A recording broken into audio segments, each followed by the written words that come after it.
we fretting over here, guys? We've gone from 2.4 to 1.8. It's like going from a B- to a C+.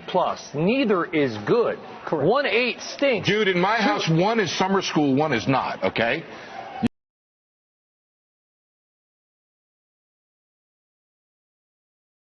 I'm not going to make a big deal about it. Rick is tough with his kids, not too. Not even a little bit.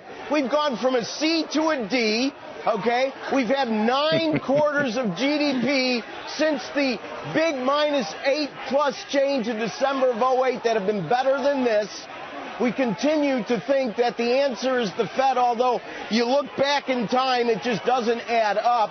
We put more faith in the hands of people like you're interviewing, even though this number has been so largely revised, they can't even get the quants in order, much less the cerebral side of how to fix what the quants can't accurately measure. None of it adds up to me, Steve, not a bit of it.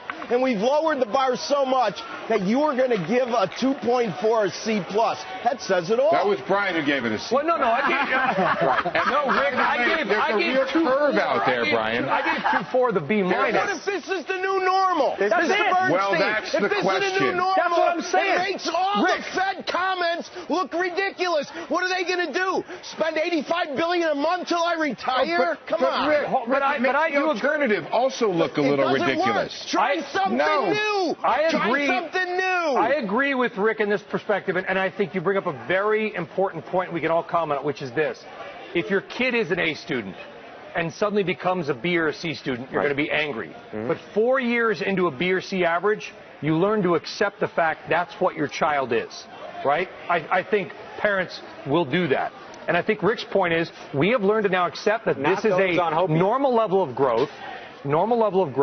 3% ain't going to happen again for a long, long time.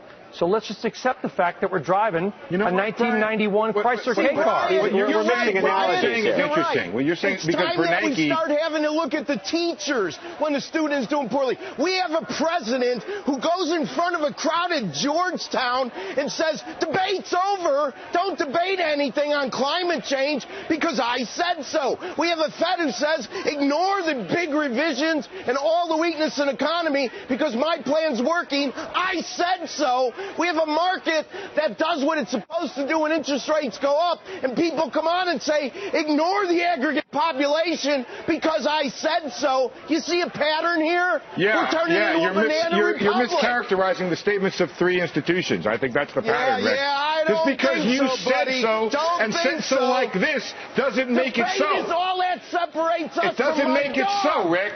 The Fed has said, in my opinion, that's one thing I know about. I don't want to debate climate change. The Fed has said that if the economy doesn't do well, that's the problem. I need to know more about climate change. I gotta say so. I'm debating climate change. Enough. I gotta say so that we're gonna thank everybody. That's what I said. So, Rick, thank you. Steve, thank you.